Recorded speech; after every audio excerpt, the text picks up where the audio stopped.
Hello guys, स्वागत है आपका एक नई वीडियो में। आज की इस वीडियो में आपको बताने वाला हूं एक नए सरकारी भर्तियों के नोटिफिकेशन के बारे में।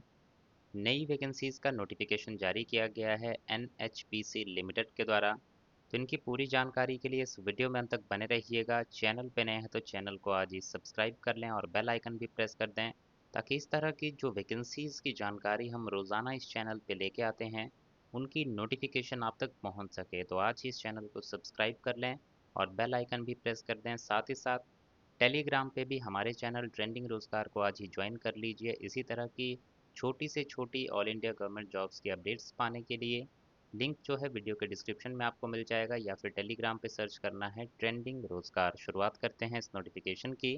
नोटिफिकेशन जारी किया गया है एनएचपीसी लिमिटेड के द्वारा, और यहाँ पर जो वैकेंसीज जारी की गई हैं डिफरेंट पोस्ट के लिए, ये वैकेंसीज जो हैं वो जारी की गई हैं। अब यहाँ पे बात करेंगे कौन कौन सी पोस्ट है, क्या एलिजिबिलिटी क्राइटेरिया है आपका। तो सबसे पहली पोस्ट है असिस्टेंट राजभाषा ऑफिसर की। इसके लिए आपका पे स्केल रहेगा 40,000 से 1,40,000 के बीच में। आपकी एज 30 साल से ज़्यादा नहीं होनी चाहिए और आपने मास्टर्स डिग्री की होनी चाहिए किसी यूनिवर्सिटी से हिंदी में, और इंग्लिश एज इलेक्टिव सब्जेक्ट आपने पढ़ा होना चाहिए एट डिग्री लेवल पे, या फिर आपने मास्टर्स डिग्री किया होना चाहिए इंग्लिश में और हिंदी एज इलेक्टिव सब्जेक्ट पढ़ा हो अपनी डिग्री के दौरान। आपके 60% मार्क्स होने चाहिए मास्टर्स के दौरान। एक्सपीरियंस जो है आपके पास 3 साल का पोस्ट क्वालिफिकेशन एक्सपीरियंस भी होना चाहिए। बाकी डिटेल जब आप इस नोटिफिकेशन को डाउनलोड करेंगे तो इसमें देख पाएंगे किस तरह का एक्सपीरियंस जो है आपका रिक्वायर्ड रहेगा। इसके बाद है जूनियर इंजीनियर सिविल की वैकेंसी। इसके लिए आपका पे स्केल आप यहाँ से देख सकते हैं स्क्रीन पे। वीडियो पॉज करके एक बार इसको चेक कर लीजिएगा। इसके बाद एज की बात करें तो इसमें 30 साल आपकी एज लिमिट रखी गई है, यानी कि 30 साल से ज़्यादा आपकी उम्र नहीं होनी चाहिए। और टोटल यहाँ पे वैकेंसीज़ हैं 109 वैकेंसीज़ जेई सिविल के लिए।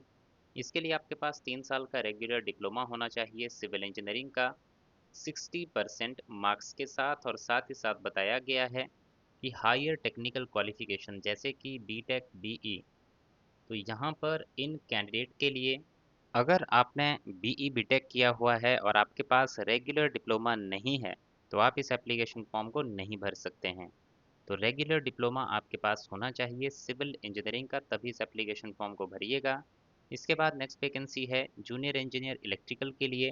इलेक्ट्रिकल इंजीनियरिंग का डिप्लोमा होना चाहिए आपके पास। Electrical, electrical and electronics, electrical power, power system, power engineering, इनमें से किसी एक का है तो आप एप्लीकेशन फॉर्म भर सकते हैं। 30 साल से ज़्यादा उम्र आपकी नहीं होनी चाहिए। टोटल 46 वैकेंसीज हैं इलेक्ट्रिकल के लिए। इसके बाद है मैकेनिकल की वैकेंसीज। मैकेनिकल इंजीनियरिंग का डिप्लोमा आपके पास होना चाहिए, या फिर प्रोडक्शन या फिर ऑटोमेशन इंजीनियरिंग का। 30 साल से ज़्यादा उम्र नहीं होनी चाहिए। टोटल 49 वैकेंसीज हैं इनकी।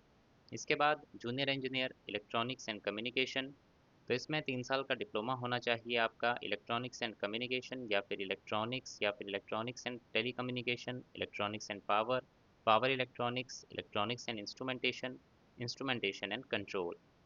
देन इसमें टोटल वैकेंसीज हैं 17।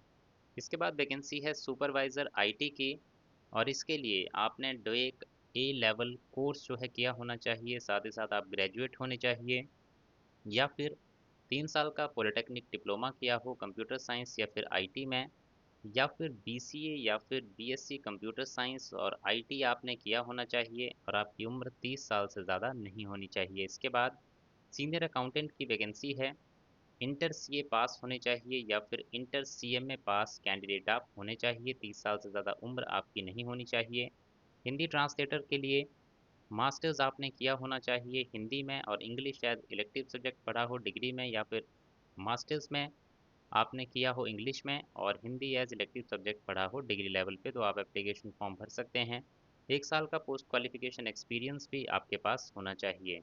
इसके अलावा अगर किसी कैंडिडेट ने 1 साल का पोस्ट क्वालिफिकेशन एक्सपीरियंस रिसर्च या फिर टीचिंग इन हिंदी का है, वो भी यहाँ पे एक्सपीरियंस काउंट होगा। किसी ने अगर डिग्री या फिर डिप्लोमा किया है ट्रांसलेशन का English to Hindi and Hindi to English, वो भी आपका इसेंशियल एक्सपीरियंस की जगह काउंट हो जाएगा। तो इन तीन में से आपका कोई भी एक्सपीरियंस टाइप है तो आप इस एप्लीकेशन फॉर्म को सबमिट कर सकते हैं। आपकी उम्र 30 साल से ज़्यादा नहीं होनी चाहिए। अब बात करते हैं इसमें अदर इंस्ट्रक्शंस की।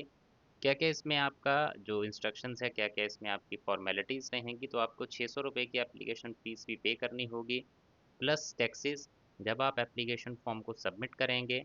एप्लीकेशन फ़ॉर्म को आपको ऑनलाइन सबमिट करना होगा nhpcindia.com इनकी वेबसाइट पे जाके। इसके अलावा कोई और फॉर्मेट से आप अप्लाई नहीं कर सकते हैं। इसमें आपके लिए जो इसमें प्रोसेस रहेगी, इसमें आपका computer based online test conduct होगा या फिर रिटन टेस्ट कंडक्ट होगा। जैसे भी एप्लीकेबल होगा वो आपका कंडक्ट किया जाएगा। इस एग्जामिनेशन में आपके 40% मार्क्स होने चाहिए टोटल में से, और रिजर्व्ड हैं तो 35% मार्क्स होने चाहिए। देन आपके ऑनलाइन टेस्ट में जो कैंडिडेट क्लियर कर जाएंगे उनकी होगी डॉक्यूमेंट वेरिफिकेशन। अब यहाँ पे जो पेपर होगा ये होगा 3 घंटे का, 180 मिनट का समय होगा, 200 नंबर का पेपर होगा। तो इसकी जो पूरी जानकारी है वो आपको एक अलग वीडियो में दूंगा आपको।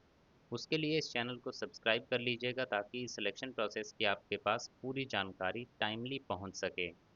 अब इसमें कब से कब तक एप्लीकेशन फॉर्म भरे जा रहे हैं। एप्लीकेशन फॉर्म भरना शुरू होंगे 2 सितंबर 2025 से, और लास्ट डेट है एप्लीकेशन फॉर्म को जमा करने की 1 अक्टूबर 2025। तो 2 सितंबर से 1 अक्टूबर तक एप्लीकेशन फॉर्म इनके भरे जाएंगे।